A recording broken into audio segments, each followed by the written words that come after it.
CIL 650 presents It's Your Money, an up-close and personal look at your finances. Here's your host, Fred Snyder. Up in the morning and out to school. The teacher is Okay, we're back. Live, interactive. Emphasize that. We are live right now. This is a live show, and we want to share this show with you, our listeners. So get on the phone and give us a call. We want to have conversations with you, our listeners, about your money. More importantly, about your money and how to keep it. How to keep it is the most important part of that expression. Because most people don't do a very good job when it comes to keeping their money. They make a lot of it. During their lifetimes, they earn a small fortune. But at the end of the day, when they retire, they reach their golden years, they are broke most of the time. 1 out of 100 is rich. 4 are well-to-do. 5 are still working. 36 are dead. And the remaining 54 might just as well be dead because they're dead broke, dependent on family and state. Half. And by the time these people reach age 70, half the people that are well-to-do have failed financially once again because they didn't deal with taxes and inflation. That's what we're talking about. We're talking about a financial plan. Last week we talked about the most important part of a financial plan, because if you follow religiously a financial plan to its ends, you're going to have an estate. You're going to be a high net worth individual. You're going to have a lot of money. And you want to be able to hand this money off to your beneficiaries, your grandchildren, your children, etc., without the government grabbing it all in taxes and without your descendants fighting over it. And I've seen many, many cases of that. So really, estate planning is another term for estate planning is legacy. And that starts with L, and so does love.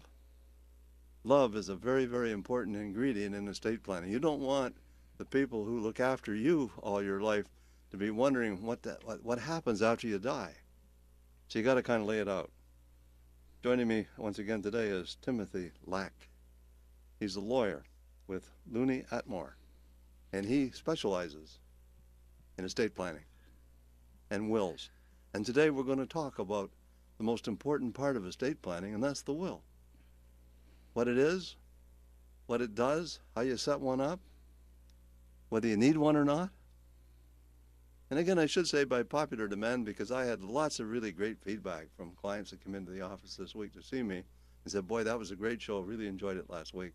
So compliments to you, Tim, and thanks for being a guest. Well, thank you Welcome. very much. Thanks, Fred. It's Lunny Atmore, but we're accused of being loony quite regularly. Did I say loony? You said loony. I am so sorry. Maybe you're thinking about your dollar coins there. And it's appropriate that you mentioned love. Happy St. Valentine's Day to everybody, Yes. and all the listeners. Yes, for sure. So, Fred, you mentioned why you need a will. Well, last week we talked about what would happen if you didn't have a will, and what the name for that is dying intestate. And we were talking about the costs involved if you die intestate. Someone would actually have to go to court and apply to be your personal representative, and of course that takes time and costs money. If you die intestate, someone else will decide about the guardianship for your minor children that you may have still in your life. So to clarify that point, you're saying that if you die without a will, you're said to die intestate. Yes. If you have a pad and a pencil, make a note of that. What happens if I die intestate? It's called an intestacy, and the three things that we sort of focused on last week, Fred, was that there's no personal representative. That would be the person who looks after your estate. When you have a will, you get to appoint that person, and we're going to talk about that when we go over the will's basics later in the show. But someone else will have to make that application. Usually it's your next of kin, and it's usually someone very close to you who makes that application. But again, it's through the court system, and as we know, that costs money. Guardianships. You end up not being able to appoint the guardians that you wish for those minor children you may leave behind. And the biggest one of all, of course, is leaving gifts for beneficiaries.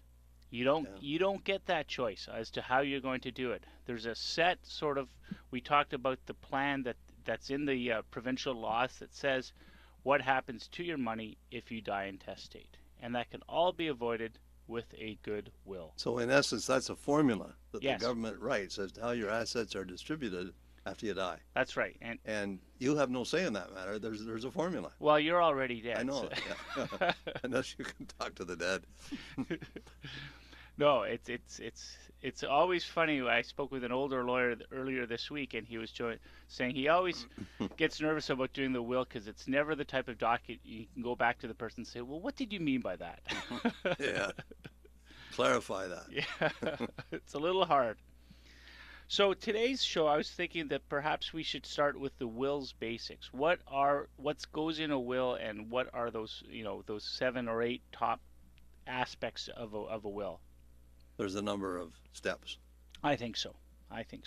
The most important, not the most important one. Let's start with the when you first see a will, you see someone appointing a personal representative. Now we refer that to as an executor. Okay, so remember that.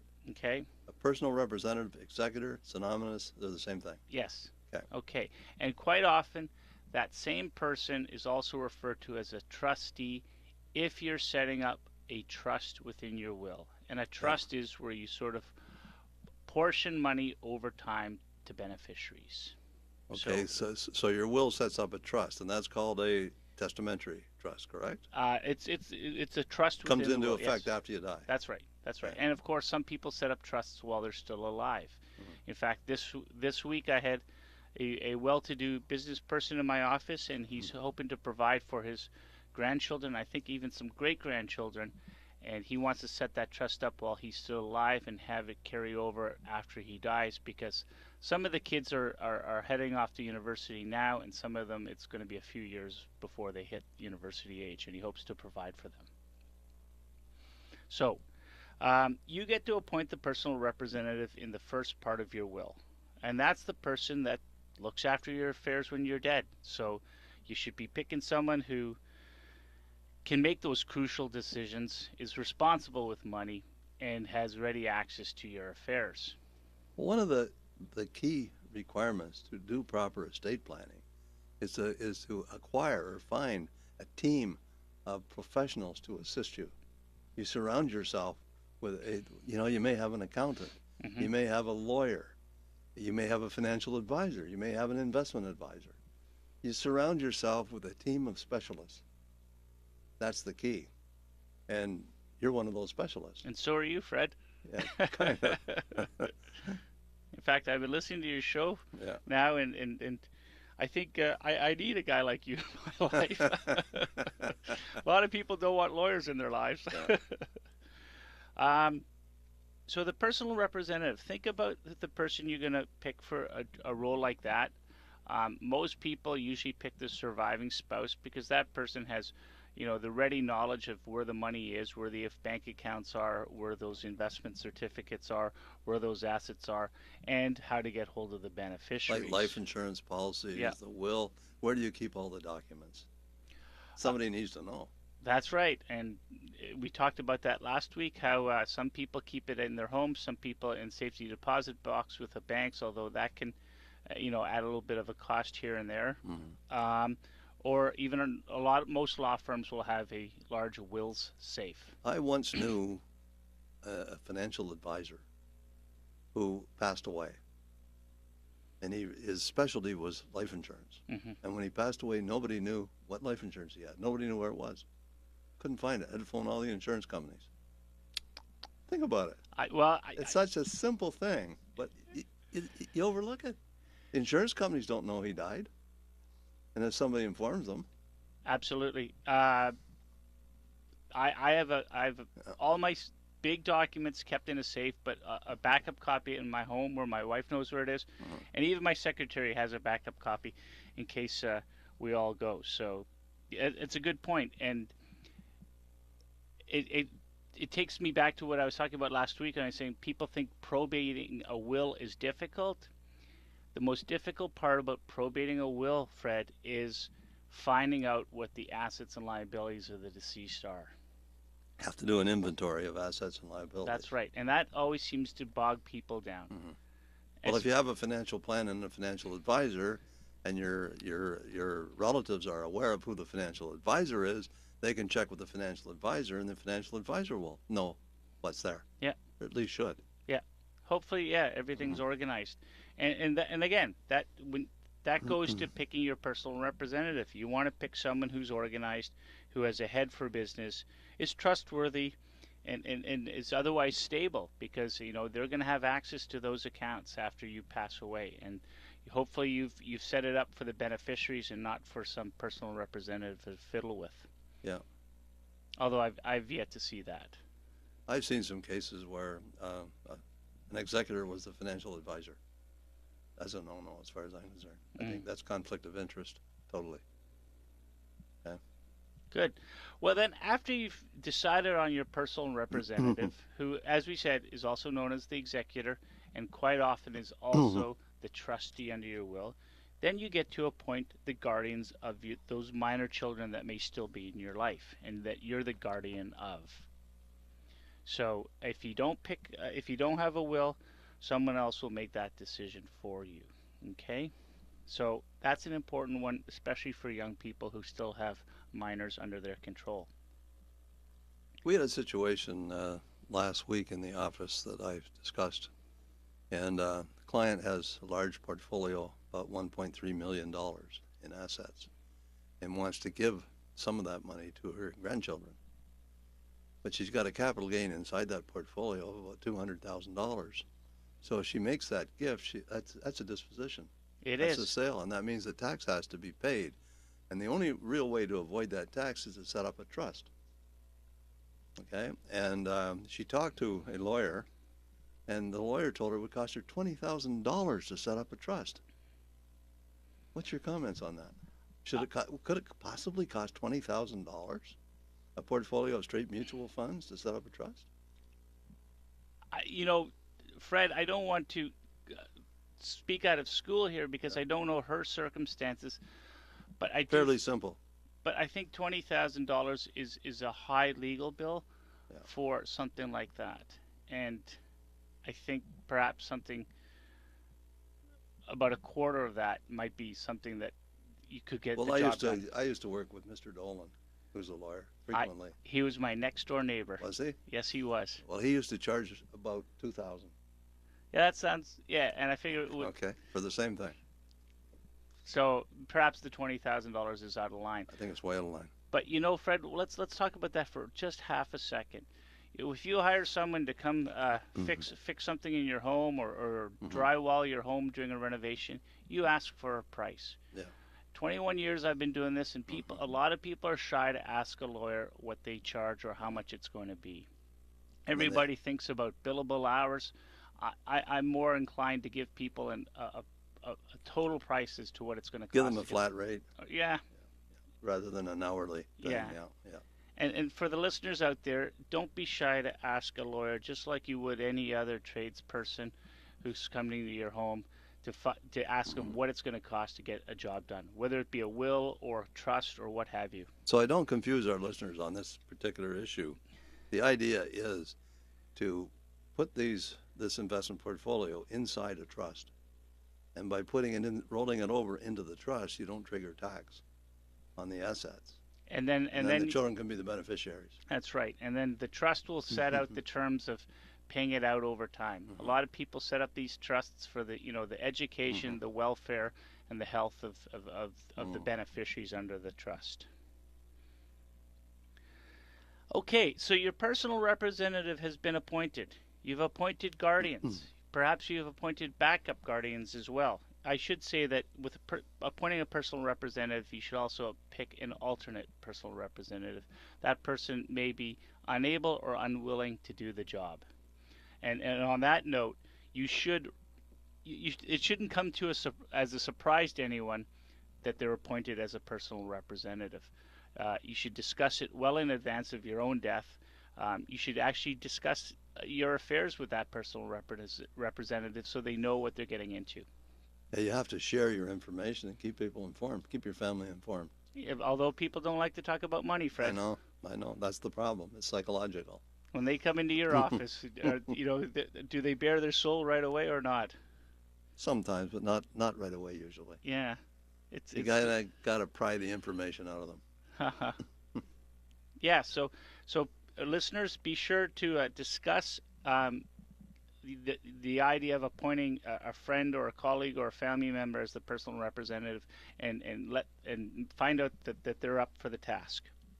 Incidentally, to all callers today, I'm going to give away a fabulous book with a CD that's built into it, which will educate you on this very topic of wills. So all you got to do is make a phone call. Very valuable giveaway, and I'll provide you with that plus a will kit. You're going to put me out of business, Fred. No, I'm not, because this prepares the client before they go to see you and saves a little bit of time, so the bill isn't quite so high. That's right. In fact, I have a collection of those wills kits in my office because people buy them for $35, $40. Yeah. And then their head starts spinning, and then they come to my office because they do realize there are lots of issues when you do a will. I think one of the key questions a client needs to ask a lawyer is, what information should I get prepared ahead of time so I can reduce the time that I have to spend with you, right? Yeah, and I think I'm right now listening to this show this morning and going over the 7 or 8 items that I'm going to cover.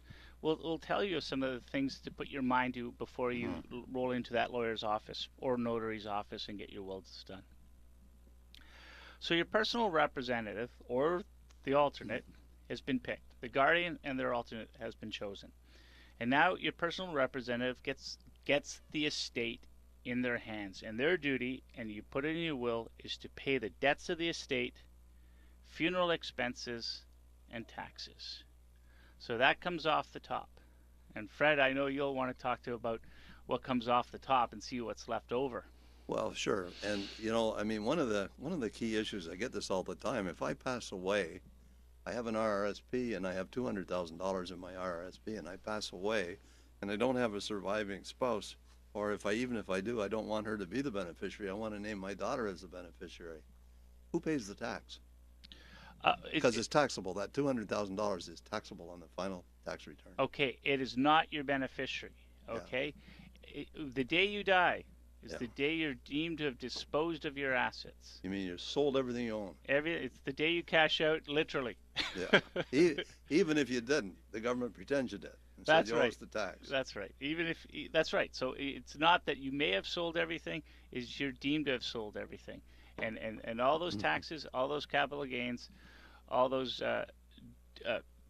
funds that are owed to the government, they're due effectively the day you die, and that's one of the jobs of the personal representative. I'm glad you brought that up, and it often slows down the whole probating process.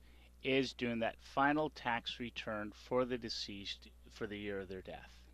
What happens if the executor screws up?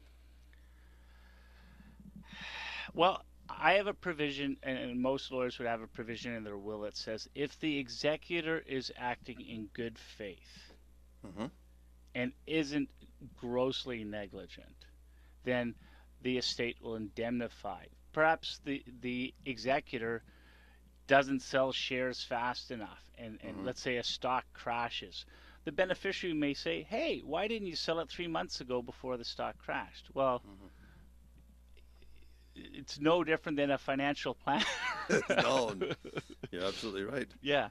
So most wills will provide, it's called an indemnity, and that says, hey, we're not going to hold you responsible. So that's a clause that should be in the will. That's right. And we talk about some of the duties that we give to personal representatives / executors, but we also indemnify them if they're acting in good faith. I just want to review that one quickly because I want everybody to really understand what that means. Every single person, you, me, everybody I know, my family, everybody, at the moment of death, the government pretends we sold all of our possessions at fair market value, and then they deduct from that the adjusted cost basis of what those assets originally cost, and the capital gain spread between the two is an immediate taxable event. That's right. And if you have an RRSP, it's the same thing, immediately taxable, and it's not even taxed as a capital gain, it's taxed as straight income. So if you have an RRSP with $500,000 in it, that year, the future unfunded tax liability against that RRSP is about $250,000. Where's the cash come from? Okay, the executor has to cash that in and pay the tax. Cash is required. That's right. And so if you're listening to the show, what are some of the ways that you can deal with that tax problem? Well, you can buy life insurance if you're insurable, as an example. Buy a life insurance policy, a joint last to die policy, which means both spouses are gone, so when the last spouse passes away, There's a death benefit paid for 200, 400, whatever the face amount is, and it's tax-free. It's not even taxable. And that's the cheapest way to pay this unfunded future tax liability that hangs over everybody's head. You, me, everybody else, that I know, right? Fred, you're bang on. I have a file on my desk where the beneficiaries are anxious to get at those funds. There are a couple of young men. Mm-hmm. Dad passes away, but until we get that final tax accounting bill and accounting from the accountant, we're not dispersing any of those funds. And it's caused a little friction that the accountant has taken the time, so it's taken so long to get it done. But that's what the kids are up against. They know that there's a tax liability there, and they don't want to get at those funds until then. So, Tim, you can kind of take the lead going through this, and I'll just kind of jump in every now and then just to clarify stuff, okay? Fair ball? Perfect. Okay. So, as we said, the personal representative has to clear off those taxes. It can be a big burden, and Fred has told us ways to avoid that or help avoid that. Other debts of the estate, credit cards, or what have you. Or even the idea, let's say you die in a car crash that's your fault. Your personal representative may have to be dealing with a lawsuit. And usually there's provisions in a will that allows a personal representative to settle a dispute like that. And funeral expenses, which can add up. If you just joined us, ladies and gentlemen, and listeners out there, if you just joined us, I'm certified financial planner Fred Snyder, also registered financial planner representing Scotia McLeod. I'm talking here with Tim Lack. No relationship to Eddie. Nope. But he's a lawyer, and he specializes in estate planning, and I'll be working closely with him moving forward. I used to deal with a fellow by the name of Owen Dolan. Many of you are clients of mine, and you know Owen. And Owen has a great reputation in the business, and Owen passed away, unfortunately, last year. But in any event, everybody needs a proper estate plan. It's called a legacy, okay? And really, that's based on love. It's a family affair when you get right down to it. How do I pass my assets on to my dependents, my descendants, my children, my grandchildren, and so on? How do I preserve that estate for a long time? That's what it's all about. And if you don't do it properly, you won't preserve it. There'll be confusion and everything else at the moment of death. The government will step in and try to grab as much as they can in taxes. You need to organize your affairs very diligently. That's what it's all about. So once again, we're taking your calls. So if you have any calls or questions, this is your opportunity. Give us a call, area code 604-280-0650. If you're calling long distance, 1-877-280-0650. You can log on, www.cil.650.com. Now, there are some people out there that are shy. They tell me all the time, I'd love to call, but I just can't face that radio audience. I'm shy. If that's you, you can call Frida. She's down at the office right now at area code 604-737-3512. Long distance, 800-661-1495.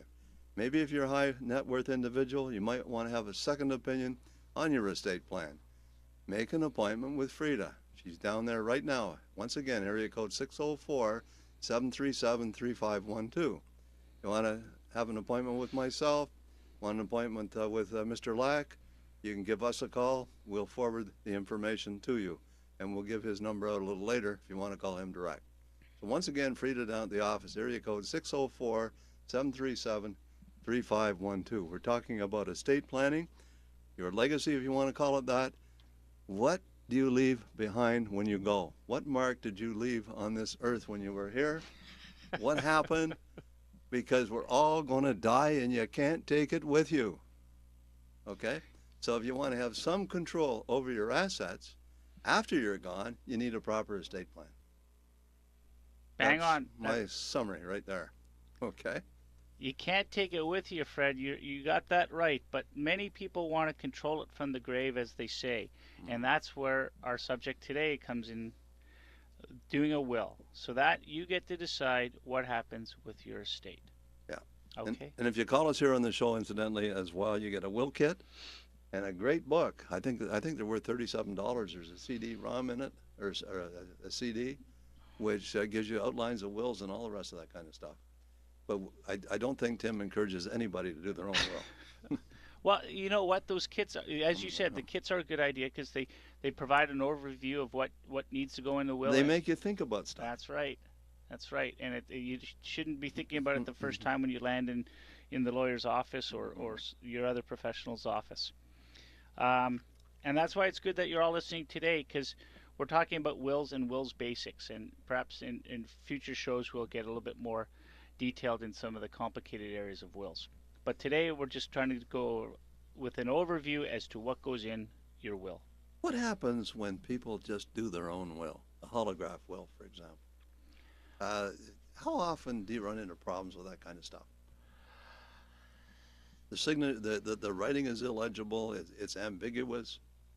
You know, they're just not well written sometimes. You know, Fred, I'm lucky enough I haven't had occasion where someone has arrived and with a will saying this is deceased dad's will, and it doesn't measure up to the way the wills are supposed to be drafted in British Columbia. But the new Wills and Estates Succession Act is giving more attention to defective wills. They're looking behind the will itself and giving more attention to the notes and the thoughts and the intentions of the parties. Owen Dolan once told me right on a radio show that the lawyers love people that do their own wills because then they need the lawyers to fix them after the fact. Let's talk to Arthur from Vancouver. Arthur, welcome to the program. Hi. Hi, Arthur. How are you? I'm very well, thank you. I was wondering, you mentioned insurance to cover tax liability from RSP. Yes. So tell me, why would you bother having an RSP? Why don't you just take out insurance instead? Well, insurance probably in most cases doesn't make a good investment. You're better off to have a separate investment. You're going to get better returns, better growth on the RRSP than you are the insurance policy. The insurance, the basic fundamental of insurance is to pay a death benefit. So if for example, you had a $500,000 RRSP, you might have only really invested $300 at the start. You now have $500. Right. When that's cashed in, or when you die, that $500,000 is a taxable event on your final tax return, and you're in a 50% tax bracket at that time in British Columbia.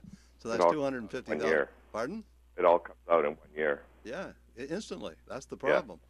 So you got to pay $250,000 tax. Now, if you have a surviving spouse, it doesn't matter because it rolls over to the surviving spouse. But when the surviving spouse dies, it's still the same problem. It's still there. So there's a future unfunded liability based on current numbers of about $250,000. It'll probably be more in the future because the RSP will continue to grow. Well, so I think it's too late for me because I'm probably too old to get insurance. But for a younger person, what kind of insurance policy would they get? Well, the best policy in most cases is term to 100 joint last to die policy. That would be the least expensive way to deal with it. Okay. And I see lots of high net worth people that I talk to that are already implementing this strategy. They don't take it out when they're 66 years old. Sometimes. Are you 66? I am. Well, that doesn't mean you're too old to get insurance. Might be a little expensive, but you're not too old if you're healthy. All right. Are you healthy? Very much. Give Frida a call if you want more information on it. Okay, thank you. Arthur, just try and tell your insurance company that the 60s are the new 50s and see if you can get a discount there. Right on. Thank you. Bye. Appreciate your call, Arthur. If you just joined us, ladies and gentlemen, that line of Arthur's is now open. Get on the line and give us a call, and we'll be happy to talk to you about any issue, any question that you might have or any comments, and you got a chance to talk to a real live lawyer here. He's on the show with me, so give us a call. I'm only half alive because it is early, Fred. Yeah. Let's talk to Brian from Vancouver. Brian, welcome to the program. Thank you. Hi there. Okay, I don't have much money. I'm I'm not saying I'm poor and not rich, but I have a big accident. My accident is model railroad. I got a lot of money tied up in it, and right now I'm going to be 60 this year in April. And I'm just wondering, if I died at 70, I have no one to give these trains to, and it'd be hard to find a young fellow who would be interested maybe by that time. So what would a person do in that case? How about your favorite charity? Like my partner? Could be your partner, maybe, yeah. No, I have no partner. I'm a single guy. Well, I said, how about your favorite charity? I didn't say partner. Pardon me. What's my favorite? Yeah, you like at the Salvation Army, some favorite charity. Oh, I'm saying, no. I just do the model railroads for the Canadian Pacific Railway and the Great Northern Railway. Well, maybe you could donate it to the Canadian Pacific Railway. I don't know. Yeah, I'm I was just thinking kind of about blue that. skying I right thought now. about that. They might have someone have interest in it if something happened to me. Like right now, I'm going through a lot of health issues right now. Like last year, my kidneys failed on me. Oh my. And now we're just got tubes going into my back, into my kidneys, draining them out, and hopefully it's going to bring them back to life. But I did go for a test. It's a fluid they put into the tubes, and it goes all through your kidneys and into your bladder. Well, they started putting this fluid into me on Friday, and it hurt like crazy, and they had to stop. And then the guy took a picture of that where I had the pain. And after the test was over, it took an hour to do at the hospital, they found that I got blockages inside my tubes, inside the body, not in the tubes that they fastened to me, but inside the body. They're all clogged up. And now I'm just waiting for the specialist to get it back to me and say what's going to be step 2 here. Well, now. the bottom line is that your future health is an uncertain situation, and you need to deal with your finances in that way, because there's not a lot of certainty in your health situation right now. And yeah, exactly. I don't know what the answer is, but if you have valuable assets that you want to pass on to somebody else, you should figure that out right now. Yeah, that's what I was thinking. Like I'm going to be 60 this year in April. A phone call, a phone call to somebody like Tim would probably be a good idea, because maybe he could help you select a beneficiary, because he deals with this kind of stuff. That's right. We get a catalog of charities across Canada, and there's literally thousands of charities across Canada that most people aren't aware of, but a lot of lawyers are in tune with them. And a gift, a gift of those assets to your favorite charity could get you a tax deduction and save you some income tax on your income. I don't know what your income situation is, though. Well, I was thinking about that too. Like, of course, when I bought all these trains years and years since I was a kid, of course you pay tax on them, to buy them. And build them and all this stuff, and then all the materials you need, the paint and Brian, that all costs. All the tax was paid. Yeah, Fred, I just want to maybe finish up with Brian here, and with 2 little comments. Giving the trains away while you're still alive might bring you a lot of joy to see where it goes. And I've seen too often where people think there's value in assets, but by the time you pass away and the executor has to start moving quick, whether it's moving it out of your apartment or a condo or something like that, what you think is valuable loses real value in a hurry. And I've seen moving trucks pull up to my neighbor's home. She had passed away, no family, and it might as well have been a garbage truck the way they handled her effects. Oh, wow, that's wicked. Yeah, it was pretty harsh for the neighbors to see this poor woman who I've seen that too in my life. I've seen where a garbage truck pulled up to a house and someone's died, and all this stuff is getting thrown into a garbage truck. Yeah, so Brian, I have to move along. I got a lot of callers on the line right now. Okay, I'm sorry. No, that's okay. I really appreciate your call. Okay. Brian, give I'll get hold of the Canadian Pacific Railway people usually down the road here, and maybe they'll find a home for all this good stuff. Give Frida a call, okay? Frida's down at the office right now. You make an appointment. Maybe I can have to come see her or something. We'll figure something out. I want to see the trains, Fred. Okay, so you can go. Well, like I say, I model them just like the real thing, as close as I can. The decaling, the color of the cars, everything. I do everything just like the real thing. Okay, we have to move along. Really appreciate your call, Brian. You take care and enjoy the rest of the weekend. Let's talk to Audrey from New Westminster. Audrey, welcome to the program. Hi, thank you. Hi, very Audrey. much. Thanks for waiting. Yeah, no problem. I don't have a lot of stuff. I've recently retired last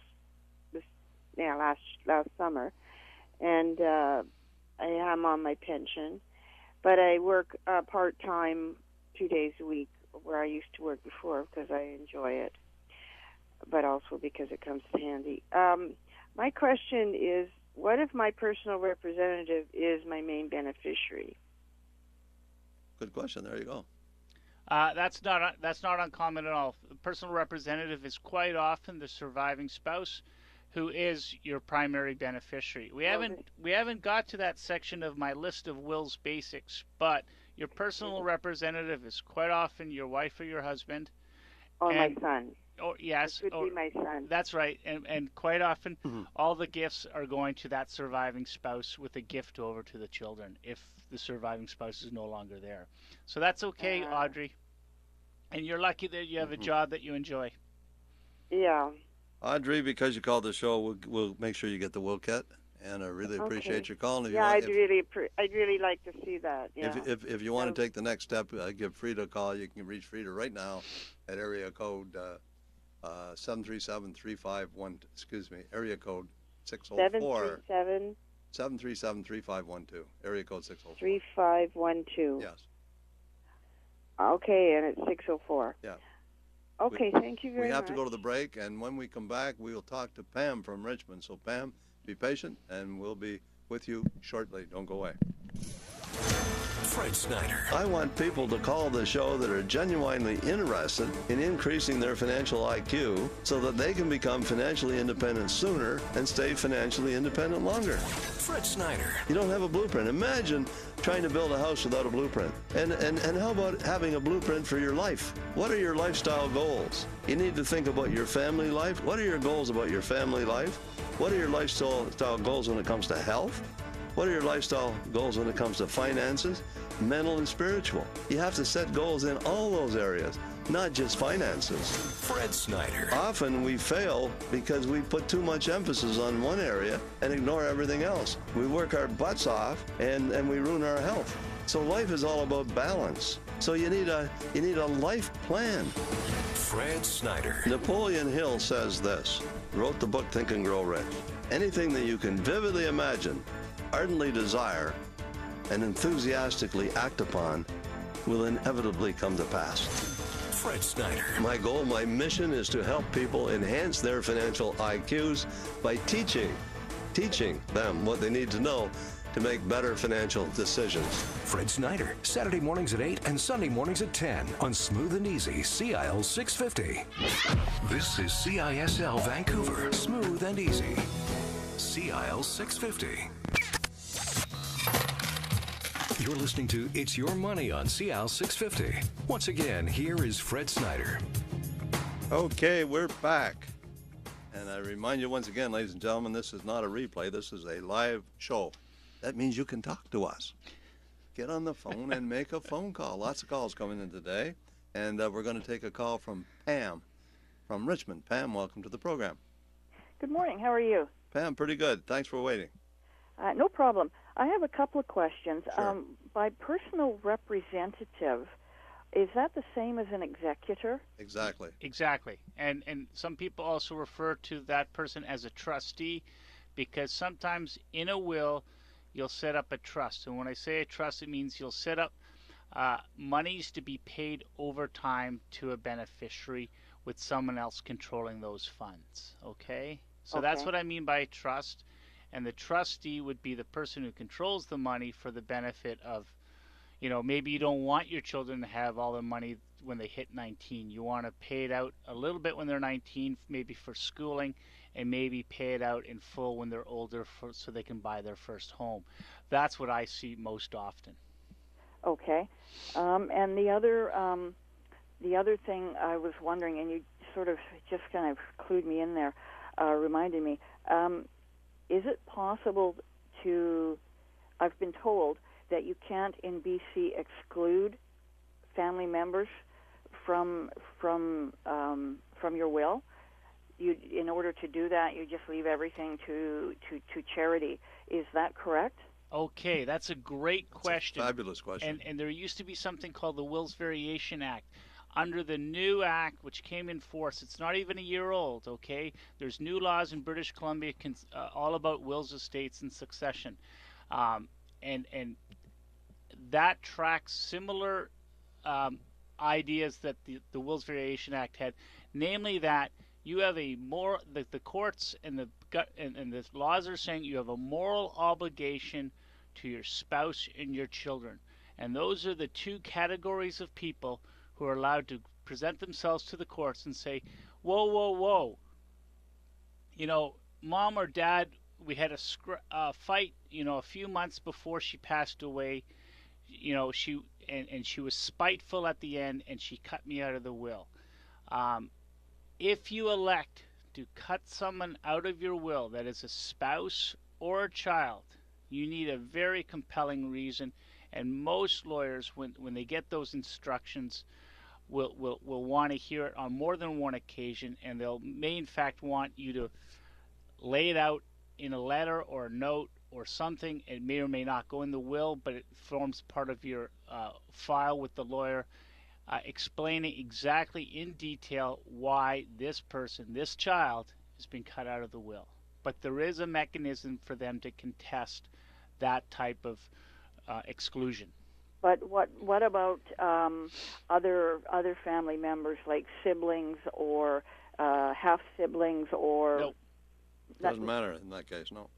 No, it doesn't. Oh, okay, so they can be excluded, and there's usually no issues.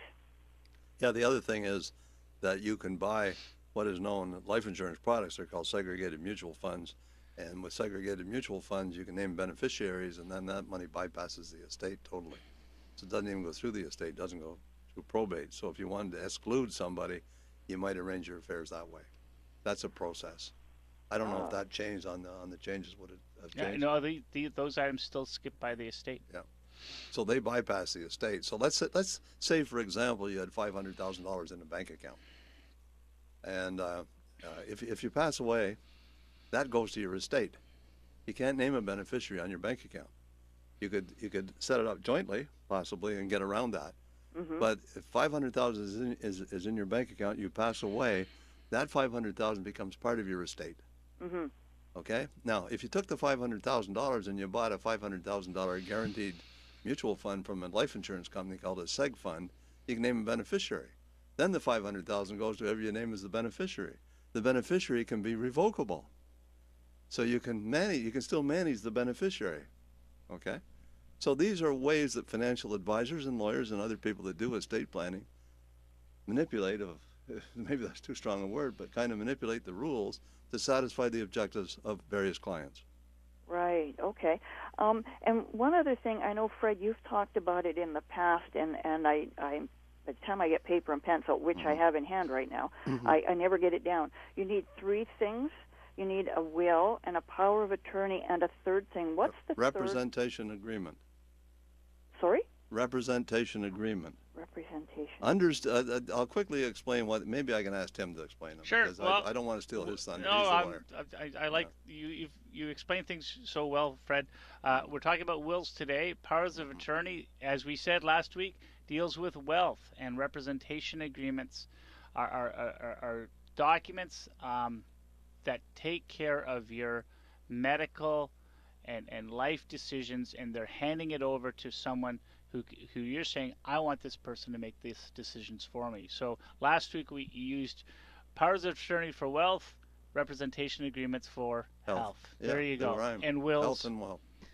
And we're talking about wills today. But, maybe we'll do another show someday, Fred, focusing on representations agreements. Well, I started putting a newsletter together on this issue this morning. I didn't quite get it finished.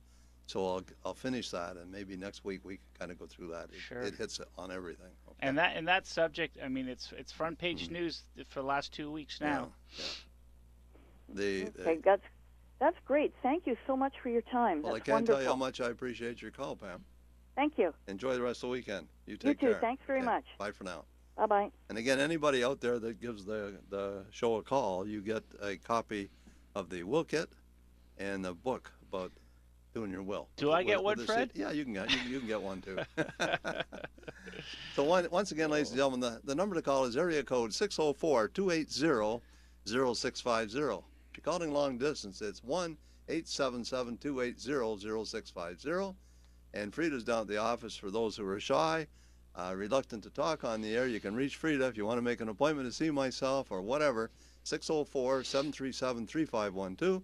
Long distance, 1-800-661-1495. We have open lines here right now, So if you're out there, you're listening to the show, you have a question or a comment that you want to make, give us a call. Okay. Well, while we're waiting for a caller to call in, Fred, let's pick up with the will's basics and where we left off. Sure. We talked about the personal representative paying out debts, taxes, and funeral expenses. But now let's get to the good stuff. Now this is where you get to decide what happens to the rest. This is where you get to make perhaps specific gifts to named beneficiaries.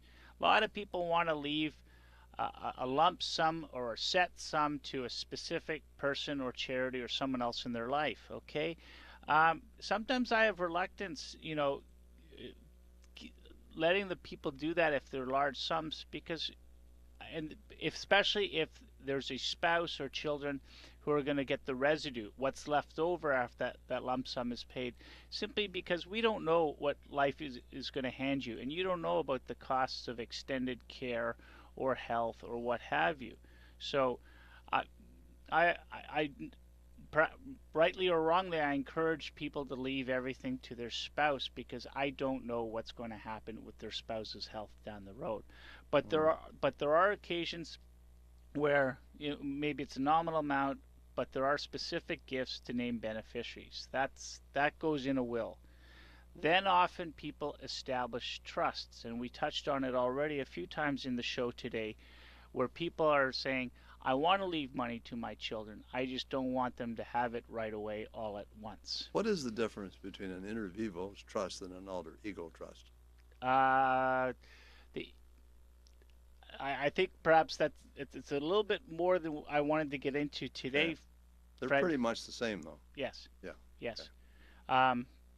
But the idea of a trust, again, just so we can not leave people hanging and wondering what it's all about. A trust is where you're naming a person called the trustee to take care of funds to be paid out over time or at a certain time to a beneficiary down the road.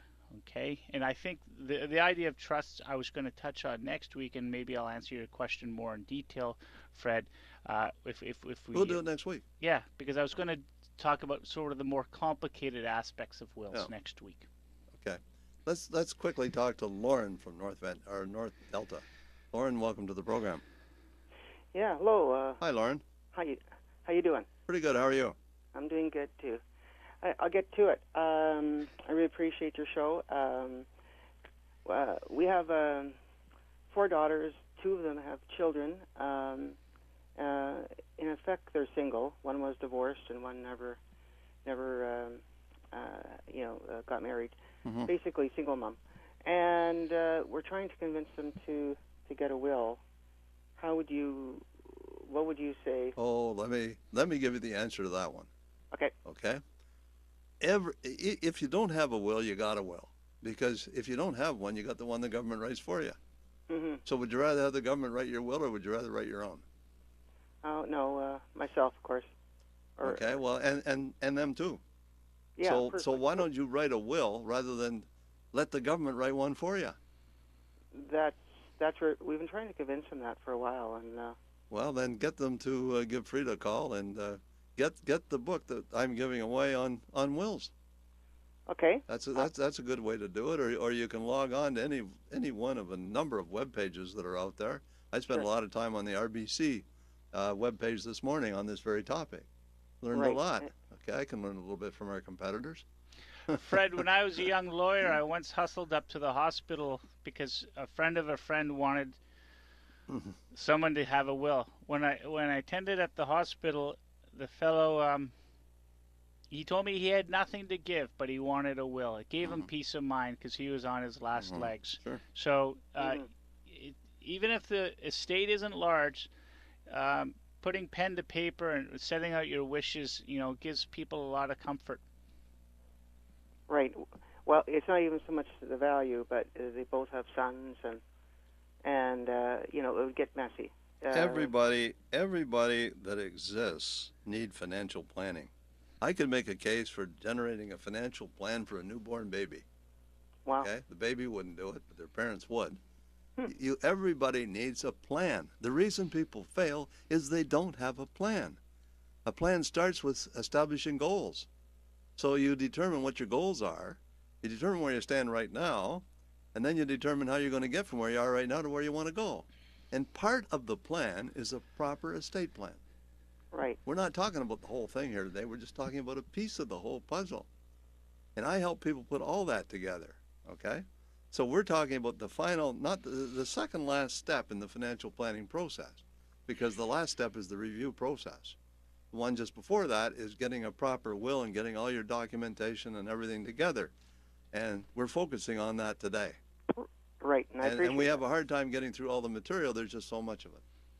Okay. Well, I won't take too much time. You have other callers. Well, that's okay. I'm not rushing you, Lauren. I don't have any other okay. callers on the lines right now. So if you're out there, you want to get a call in, get on the line and give us a call. Lauren, do you have any questions that you'd like to ask Tim? Hang on here. I'll give you a go of coaching for my wife. Just hang on. We do have a financial planner, and so I mean, is your financial advisor doing a good job for you? We have a financial advisor. We have a will. Our will probably needs to be updated. Actually, when I think about it, so maybe it's time for a second opinion. Mm-hmm. Give Frida a call. You can reach Frida right now. Area code 604-737-3512. Give Frida a call. I will. Make an appointment. Come and see me. No cost, no obligation whatsoever. It's completely complimentary. Lawyers call that pro bono. Thank you very much, sir. Lauren, really appreciate your call. You take care. Enjoy the rest of the weekend. Bye-bye. God bless. Bye. Okay, Lauren's line is now open, and we are fast running out of time. We got about 8 minutes before we have to go. Good. And again, I'm talking with Tim Lack, who is an estate planner. That's what he does. Wills and estates is what we're focusing on. I'm going to throw it all right back in his lap. So Good. Carry on. Thanks, Fred. We left off about specific gifts to specific beneficiaries. We talked about perhaps establishing trusts for people that you would like to have give them a gift, but you just don't want them to have it all at once. That's called the spendthrift trust. Is when the kids just burn through the money too fast, and you just want to portion it over time. Then, of course, you get to deal with the residue, and the residue is what's everything is left over for you to divide. And again, this can be an outright gift or set up a trust as well. The other aspect that you see in a will, you grant powers to the executor to administer the estate. The legislation in British Columbia handcuffs the trustee or executor a little bit more than some people want. And most lawyers will put in provisions in the will that gives the more powers to the executor and the trustee to handle affairs. I know that quite often an executor may have to borrow money from the estate to take care of whether it be taxes or maybe fixing a roof before a house is sold. And you want to make sure your executor has that power. Yeah. Usually people finish off their will with funeral wishes. Unfortunately, I always tell people, don't just put it in the will. Let your family know what you want, because they may not actually get their hands on the will before the funeral has to be taken care of. Well, I had an aunt back in Ontario that passed away quite a few years ago, and her daughter called me and didn't have the foggiest idea whether to cremate her, bury her, or anything else. Yeah. I had to make the decision. Oh boy, and you don't want, and that was a tough one. You don't want to make the wrong one. No. People are touching. I didn't know I didn't have any idea what her wishes were. When at the time that she was alive, but the daughter called me and said, "Well, Mom's dead. What do we do?"